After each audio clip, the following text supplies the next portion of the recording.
පාඩම YouTube channel එකත් එක්ක දෙනවා සුබ දවසක් කියලා ප්‍රාර්ථනා කරනවා. ඔයාලා ගෙදර ඉඳගෙනම නොමිලේ ඉන්ටර්නෙට් එක හරහා පරිගණක පාඩම් ඉගෙන ගන්න ඕන නම් දිගටම අපේ channel එකත් එක්ක එකතු වෙන්න. ඔයාලා අපිව තාම subscribe කරලා නැත්නම් පල්ලෙහා තියෙන රතු පාට බටන් එක බලලා අපිව subscribe කරන්න. ඒ වගේම ඔයාලට පුළුවන් අපේ පාඩම් ඔයාලගේ යාළුවෝ අතරේ share කරන්න. හොඳයි අද පාඩම මම ඔයාලට කියලා දෙන්න යන්නේ alt key එක පාවිච්චි කරලා අපිට මොන වගේ දේවල්ද කරගන්න පුළුවන් කියලා. හොඳයි මම මෙතනදී මුලින්ම කියලා දෙන්නම් ඕනම application එකක එහෙම නැත්නම් ඕනම folder එකක එහෙම නැත්නම් ඕනම file එකක properties window එක ගන්න කොහොමද කියලා alt key එක පාවිච්චි කරලා. හොඳයි මම ඉස්සෙල්ලාම කියලා දෙන්නම් mouse එක පාවිච්චි කරලා කොහොමද properties window එක ගන්න කියලා. මම මෙතන desktop එකේ මගේ තියෙන all ICT revision කියලා folder එකක් මට අවශ්‍යයි මේකේ properties window එක ගන්න. එහෙනම් මම කරන්නේ මෙයාවට right click කරලා මේ වෙනුව එකෙන් properties කියන ස්ථානේ click කරනවා. ඒතර ඔයාලට පේනවා ඇති මේ all ICT revision කියන folder එකේ properties දැන් අපිට පෙන්නලා තියෙනවා. හොඳයි අපි බලමු එහෙනම් alt key එක පාවිච්චි කරලා කොහොමද මේකේ properties window එක ගන්න කියලා. එහෙනම් මම කරන්නේ මුලින්ම all ICT revision කියන folder එක උඩ click කරනවා. click කරලා alt key එකත් එක්ක enter key එක press කරනවා. දැන් ඔයාලට පේනවා ඇති alt එකත් එක්ක enter එක press කරපු ගමන් අපේ folder එකේ properties window එක open වෙනවා. හොඳයි එහෙනම් ඔය විදිහට ඔයාලට පුළුවන් ඕනම folder එකක එහෙම නැත්නම් ඕනම file එකක properties window එක ගන්න. අදාළ folder එක නැත්නම් file එකට click කරලා keyboard එකේ alt එකත් එක්ක enter key එක press කරලා. හොඳයි අපි දෙවෙනි කාර්යයට යන්නේ මම මේ සඳහා open කරගන්නවා. මේ folder එක all ICT revision කියන folder එක මම open කරගන්නම් මේ විදිහට double click කරලා right මට ඕන මේක minimize කරගන්න.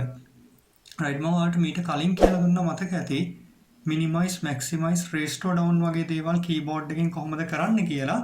හැබැයි මම අද කියලා දෙන්න යන්නේ alt key එක පාවිච්චි කරලා කොහොමද open කරලා තියෙන window එකක් minimize කරගන්න කියලා. හොඳයි අපි බලමු කොහොමද මේ වැඩේ කරන්න කියලා. එහෙනම් මම කරන්නේ alt key එක අල්ලගෙන space bar එක අල්ල ගන්නවා. අල්ලගෙන ඉන්නකුර සහිත key එක press කරනවා. එහෙනම් alt එකයි space bar එකයි අල්ලගෙන ඉන්නකුර සහිත key එක press කරලා අපිට පුළුවන් open කරලා තියෙන ඕනම window එකක් minimize කරගන්න.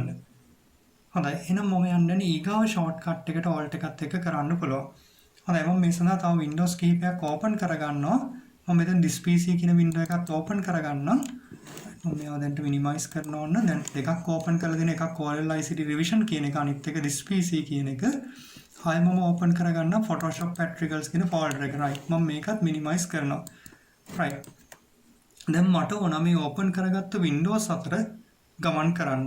right අපිට බලමු Windows අතර ආරම්භයේ සිට අවසානය දක්වා පිළිවෙලට ගමන් කරන්න alt එකත් එක්ක tab එක බලලා. එහෙනම් මම alt එක අල්ලගෙන tab එක එකපාරක් press කරනවා. දැන් ඔයාලට පේනවා ඇති මෙතන Windows කිහිපයක් පෙන්නනවා. මේ flashing කියලා පෙන්නන්නේ මගේ screen record එක. ඒක නැතුව මෙන්න මේ Windows 3 තමයි ගන්න වෙන්නේ. PDF reader එක අවශ්‍ය නැහැ අපිට. right එහෙනම් මම alt එක අල්ලගෙන ඉන්නේ. අල්ලගෙන ඉඳන් tab එක එකපාරක් press කරනවා. දැන් ඔයාලට වෙන්නේ Photoshop Practicals කියන එක තමයි දැන් අපිට පෙන්නලා තියෙන්නේ. right මම මෙහෙම alt එක අතහැරියොත් Photoshop Practicals කියන folder එක open වෙනවා. අපි බලමු alt එක අතහැරලා. right ඔන්න ඔයාලට පේනවා ඇති Photoshop Practicals කියන එක open වෙනවා. right එහෙනම් මම alt එකත් එක්ක ආයෙ tab එක press කරනවා එකපාරක්. ඔන්න ආයෙ පාරක් press කරනවා. දැන් this PC වලට ආවේ.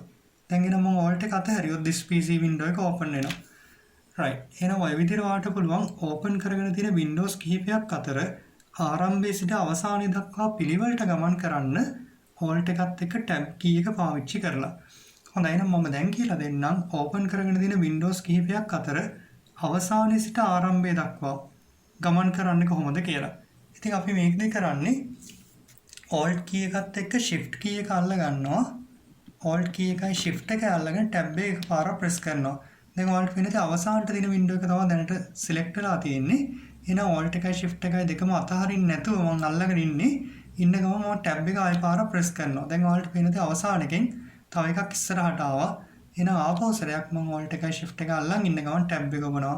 එහෙනම් තව පාරක් press කරනවා. දැන් ඔයාලට පේනවා ඇති අවසානයේ ඉඳලා ආරම්භය දක්වා එකින් එක Windows අතර මාරු වෙනවා. එහෙනම් මම මෙතනදී ඕම alt එකයි shift එකයි දෙකම අතහැරලා පෙන්නන්නම් all ICT revision කියන folder එක එතකොට open වෙයි.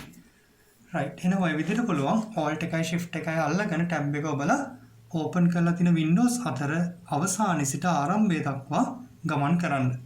හොඳයි එහෙනම් මම යන්නේ ඊගාව shortcut එකට.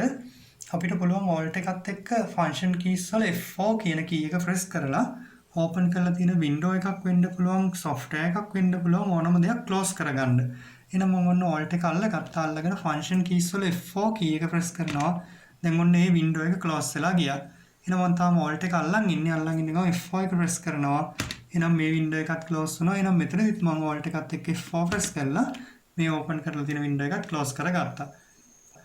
හොඳයි. එහෙනම් අපේ දැන් මොනවත්ම Windows open කරලා නැහැ. මම දැන් desktop එකේ ඉන්නේ.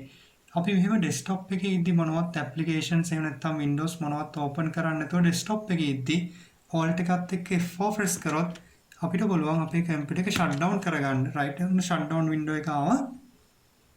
මෙතනින් පුළුවන් අපිට shut down කරගන්න. අපි ඊළඟට බලමු alt එකත් එක්ක තව මොන වගේ දේවල්ද අපිට කරන්න පුළුවන් කියලා.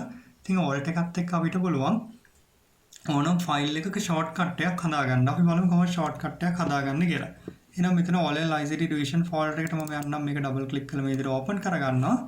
right. ඊට පස්සේ ඔයාලට පේනවා මම මෙතන හදපු papers කිහිපයක් තියෙනවා. ඉතින් මට අවශ්‍යයි මෙන්න මෙතන all ICT grade 11 revision කියන ෆයිල් එකට අදාළ shortcut එකක් හදාගන්න. එහෙනම් මම කරන්නේ අපිට අවශ්‍ය කරන ෆයිල් එකට ඇවිල්ලා click එකක් දෙනවා. click කරලා ඉවරලා keyboard එකේ alt key එක අල්ල ගන්නවා. අල්ලගෙන ඉවරලා මේක ඇදගෙන ඇවිල්ලා මට අවශ්‍ය ස්ථානට අතාරිනවා. එන් shortcut එක එන්න ඕනේ ස්ථානට අතාරිනවා. එහෙනම් මට desktop එකට ආවම මම එනම් මේ desktop එකට මේ විදිහට අතාරිනවා. දැන් ඔයාලට පේනවා ඇති මෙතන all ICT revision කියන ෆයිල් එක තියෙනවා. ඒ වගේ මේකේ shortcut එකක් මගේ desktop එකේ තියෙනවා.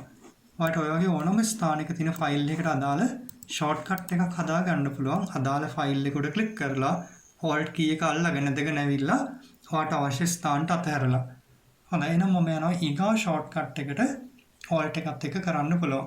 හොඳයි. මම එහෙනම් මෙතන all ICT division කියන folder එක open කරගන්නම්. අපිට මේ folder එකක් ඇතුළේ තියෙන ඕනම දෙයක් alt එක හරහා open කරගැනීමේ හැකියාව තියෙනවා. අපි බලමු කොහොමද මේ වැඩේ කරන්න කියලා. එහෙනම් මම alt key එක අල්ල ගන්නවා මේ විදිහට.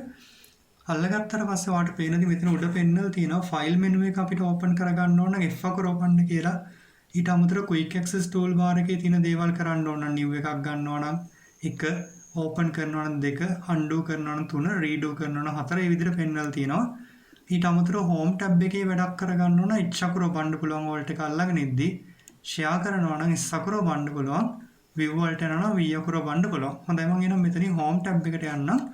alt එක අල්ලන් ඉන්න ගමන් එහෙනම් මම H අකුර ඔබනවා. හරි. එහෙනම් මම ඔන්න H අකුර ඔබනවා. දැන් ඔයාලට පේනදී home tab එක active වෙලා තියෙන්නේ.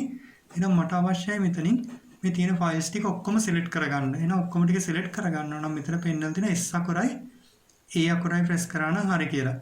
right. එහෙනම් අපි කරලා බලමු alt එක අල්ලගෙන මම ඔන්න S අකුර එබුවා ඊට පස්සේ A අකුර එබුවා. ඔයා මේ කීස් දෙකම එකපාර ඔබන්න ඕනේ නැහැ. S අකුර ඔබලා ඊට පස්සේ A අකුර ඔබන්න පුළුවන්.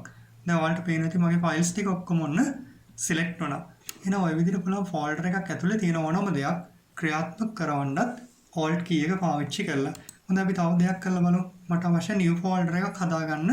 එහෙනම් මම කරන්නේ alt එක අල්ලගෙන ඔන්න home tab එකේ තමයි new folder තියෙන්නේ. එහෙනම් මම මෙතන H අකුර press කරනවා. alt එකත් එක්ක H අකුර press කරනවා.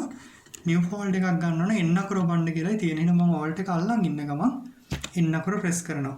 දැන් ඔයාලට මේනදී ඔන්න new folder එකක් මෙතන create වුණා. හොඳයි. එහෙනම් අපි බලමු alt එකෙන් තව මොන වගේ දේවල්ද කරන්න පුළුවන් කියලා. අපිට පුළුවන් ඕනම software එකක තියෙන menu එකක් ක්‍රියාත්මක කරවන්නත් alt key එක පාවිච්චි කරලා. හොඳයි. මම එනවා මේකට VLC media player එක පාවිච්චි කරනවා. මගේ desktop එකේ තියෙන VLC media player එක මෙතන මම මේක double click කරලා මේ විදිහට open කරගන්නවා. right. දැන් මේ VLC media player එකේ media, playback, audio මේ වගේ menus තියෙනවා. මේ menus අපිට ක්‍රියාත්මක කරලා බලන්න පුළුවන් alt key එක පාවිච්චි කරලා.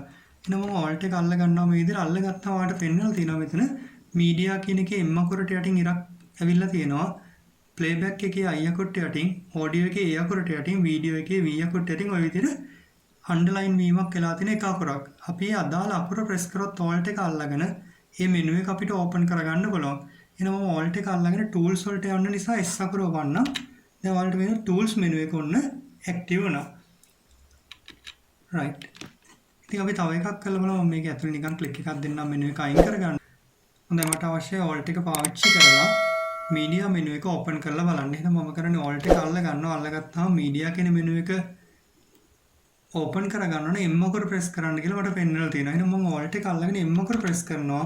press කරවම මේ වගේ ලිස්ට් එකක් පහළට පෙන්වනවා. එහෙනම් මට අවශ්‍යයි මෙතන open file කියන ස්ථානට යන්න. එහෙනම් file කියන එකේ F අකුරට යටින් තමයි ඉරක් ඇඳලා තියෙන්නේ. එහෙනම් මම alt එක අල්ලන් ඉන්න ගමන් F අකුර press කරොත් open file වලට යනවා. ආපහු සැරයක් F අකුර press කරොත් open folder වලට යනවා. ওই විදිහට එකින් එක alt එක අල්ලන් ඉද්දී F අකුර press කරලා F අකුරට යටින් ඉරේ ඇඳලා තියෙන menus වලට යන්න පුළුවන්. එහෙනම් මම මේ විදිහට open file වලට ගියා. ඊට පස්සේ මම මේක ක්‍රියාත්මක කරවන්න ඕන alt එක අතහැරලා enter key එක press කරන්න තියෙනවා. එතකොට ওই විදිහට open file කියන menu එක open වුණා. හොඳයි මම හිතනවා alt key එක පාවිච්චි කරලා කරන්න පුළුවන් ගොඩක් දේවල් පිළිබඳ දැනුමක් ඔයාලට මේ වීඩියෝ එකෙන් ලැබෙන්නේ නැති කියලා. ඔයාලට වීඩියෝ එක පිළිබඳව හිතුණු දේ වීඩියෝ එකට යටින් කමෙන්ට් එකක් විදිහට දාන්න අමතක කරන්න එපා.